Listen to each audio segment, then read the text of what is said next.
This is Inspire 2016 with your weekly tarot reading for the week commencing the 20th of April until the 27th of April 2020.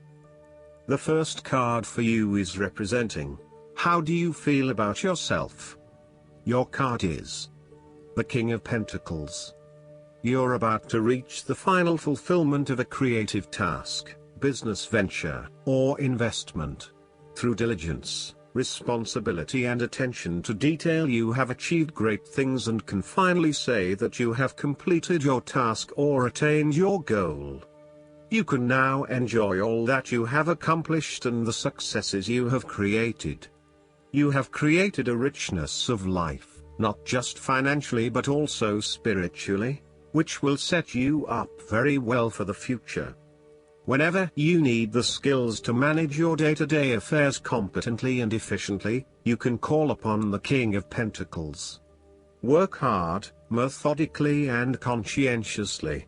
Give generously of your time and resources, because by giving you often receive more, and making more money is something that all Kings of Pentacles love to do.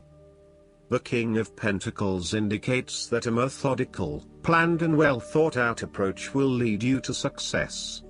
Many consider the King of Pentacles to be dull and unimaginative, but this is a likely consequence of his preference to do things in the most tried and tested way. You have experimented in the past with what works best and have landed on your own methods and practices that you know will continue to work for you in the future. So, you continue down this path rather than trying new ways of doing things. You know that you have reached the height of achievement and you do not need to take any more risks. The King of Pentacles also calls on you to be pragmatic and to stay informed on practical matters. You need to get down to the basics and use your problem-solving ability to get to a solution. You also need to be able to leverage your various skills and resources in order to create success. This king can also play the political game well, interacting comfortably with everyone, no matter what his or her status. The second card for you is representing, what do you want most right now? Your card is the Seven of Swords. What you want most right now is doing something in secret. Hoping that you are safe and undiscovered, something goes awry and your secret is revealed to your embarrassment. This card therefore urges caution when attempting to use cunning or deception to gain an advantage over someone or something else. There is no question that there are times in life when it is necessary to act shrewdly or do something in secret. Perhaps you had to think on your feet and act in a way that was not exactly all above board. Perhaps you had to go behind other people's backs in order to manifest your desires. Perhaps you felt like you needed to cheat or take the easy way out. If acting shrewdly is something you must do, it is essential that you do this with a clear conscience and you are fully aware of the potential consequences of your actions. Taking the easy path is not always the best path, and sometimes you just have to exert a decent amount of effort to achieve what you want. You may be tempted to sneak away from a particular situation that is not working for you anymore, rather than dealing with it head-on. As you do not feel ready to deal with the issues, you are aiming for a solution where you can just escape and not have to worry about it all. Are you trying to run away from commitment, responsibility, hard work or love? You may be procrastinating, letting problems slip and become worse because you do not want to deal with them. Sometimes you just have to face what has to be faced. So, the question is this realistic? Will this escape really accomplish what you want to and need to accomplish? Will it address the fundamental issues at hand here? The likely answer is no, and it may simply be an easy way out for now. On the flip side, you also need to be very cautious and wary so that you do not become a victim of someone else's deception, betrayal, cheating and false motives. You may trust someone who then turns out to be running their own agenda, leaving you high and dry. You need to be very careful of who you trust over these coming months, as you are at risk of being taken advantage of. Look out for any sneaky behavior and trust your gut instincts about when something does not feel right or is too good to be true. Sometimes, the Seven of Swords indicates a desire to go it alone. You want to discover, investigate and solve every problem using only your own wits and resources. You may believe that you have a better chance at success if you act on your own accord, ignoring the advice or inputs of others. This approach is useful when you need to bypass an ineffectual group or assert your independence, but it can also have its limitations. You may end up feeling isolated and excluded, missing that great feeling of collaboration and synergy gained when you work with others. If you feel inclined to act alone, be sure this isolation will really work for you. The third card for you is representing your fears. Your card is the Five of Swords. You are afraid that the conflict in your life is becoming upsetting now, and you realize that there can only be losers in this battle. You now just want to put this behind you and move on. Thus, you are now more open to change. The arguing is over and you are more willing to look at the situation with fresh eyes. You are willing to lay down your sword and begin negotiating, honestly trying to arrive at a win-win solution rather than always knocking heads. A return to the Four of Swords is required, where the peace in your mind drive your thoughts and behavior, moving away from tension and conflict. This is a good time to reach out to those with whom you have recently had conflict or disagreements, and make amends. The Five of Swords can sometimes indicate conflict in your life that you have tried to walk away from but which continues to follow you. For example, there may still be an ex in your life who is making things difficult and who may be preventing you from moving on to new relationships. So long as there is conflict, tension and raw emotion at play, avoid this person or situation. Similarly, the Five of Swords can suggest that an old wound has been reopened and you are experiencing fear and tension associated with that memory. You may be particularly worried that history might repeat itself or that you could be hurt again. Aim to forgive and forget so that you can indeed move on. There may also be some residual resentment following a recent or past argument with someone close to you. You have had some very challenging and heated conversations together and you still harbor some negative emotion from these discussions. This may still be unresolved and unaddressed, and this in itself is impacting your ability to create a harmonious relationship. The Five of Swords serves as a reminder that, at times, it may be appropriate to disregard the opinions of others. Sometimes you just cannot please everyone, and unfortunately there may be some friendships lost along the way. Sadly, not everyone is going to be as accommodating of your desire to pursue your own goals, particularly if it impacts on them and their ability to live their life the way they want to. What you will have to accept is that you cannot please everyone, and there are going to be people who are annoyed that you cannot be there for them as much as in the past. The fourth card for you is representing what is going for you. Your card is the Six of Wands. You are going to achieve your goals and being publicly acknowledged for your efforts and your results. You may have recently received an award, public acclaim or acknowledgement from your peers for the work that you have done. It may even be just a pat on the back or getting praise or recognition for your work. You have harnessed your strengths and talents in order to bring about a successful outcome in your endeavors.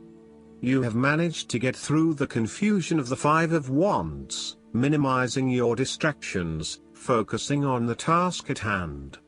You have overcome the challenges along the way, and now you are focusing your energies on the one goal that will lead to your success. This is your time to shine and to come out on top. The Six of Wands is such positive encouragement to believe in who you are and your accomplishments so far. Have faith in what you have personally achieved and how this will be received by others. Do not let fear or guilt stand in the way of your success. You ought to feel proud of what you have achieved and not afraid to hold your head up high and feel worthy of others' attention. The Six of Wands focused on creating success and building your personal brand and reputation. You want to be successful at what you do, but at the same time, you want to ensure that others know about it and give you the recognition you deserve. You may need to promote yourself more frequently by sharing your success stories with others and encouraging them to follow a similar journey.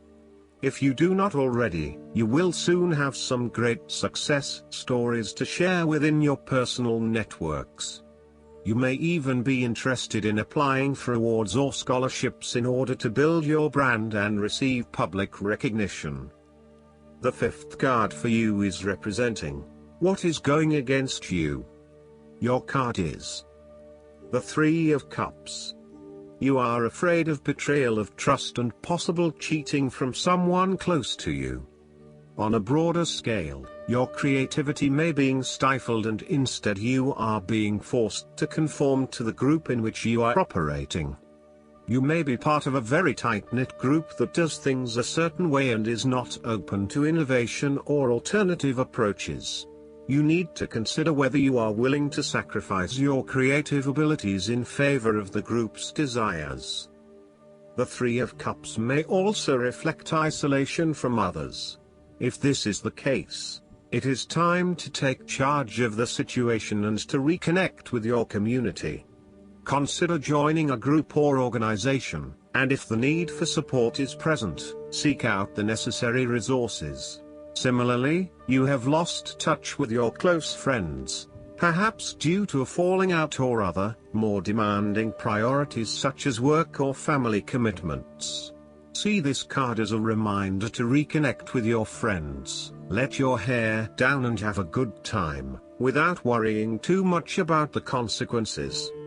On the other hand, the Three of Cups may indicate overindulgence in the party scene. You may be spending most nights out at bars and nightclubs, indulging in drugs and alcohol and throwing caution to the wind. You may also be in the work hard, play hard mindset, when what you need is greater balance in your life. Be mindful about the longer-term consequences of your actions and ask yourself whether this is indeed a sustainable lifestyle. Take a break from the social scene to regroup and get some much-needed sleep. The last card for you is representing the likely outcome that you may have. Your card is the Nine of Swords. Your experience of the world is greatly influenced by our expectations, desires, and fears, and therefore you are largely the creator of your own world, and your attitudes determine how you experience that world. The Nine of Swords can also reflect fear of the future, or what may possibly happen in the future. If you allow yourself to be bound by fear of the future, you are at risk of eventually creating a negative reality for yourself by virtue of your expectations. Your nightmare becomes your self-fulfilling prophecy, which is clearly not a desirable outcome.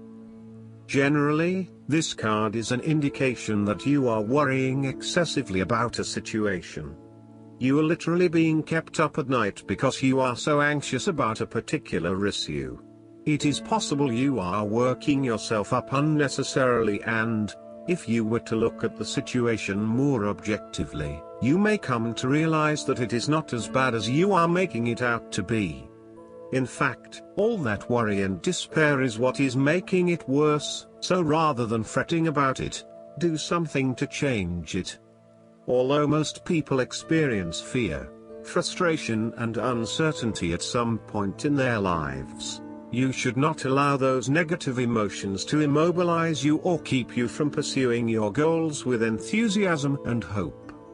Expect at least some level of uncertainty in the future, and draw upon your inner strength to remain as flexible and adaptable to that uncertainty as possible.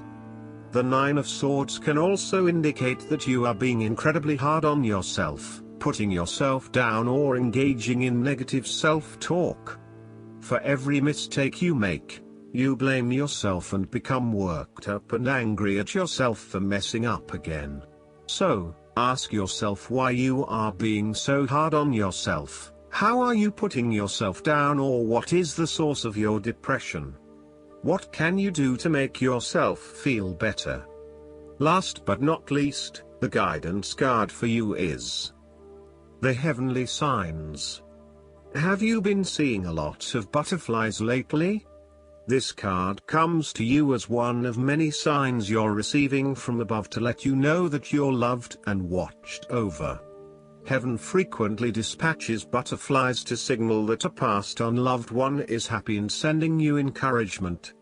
Additional signs may include birds, feathers, and rainbows, or something else in nature. Or your signs might involve coins, music, or other human-made items. You're asked to notice and trust these signs so that you'll feel heaven's presence in your daily life. When you know that you're watched over and loved, you feel safer and more secure following the path of your dreams. I hope that you enjoy everything, and if you like the reading, just please click subscribe and you will get instant notifications every time we publish a new video right to your YouTube. Thanks.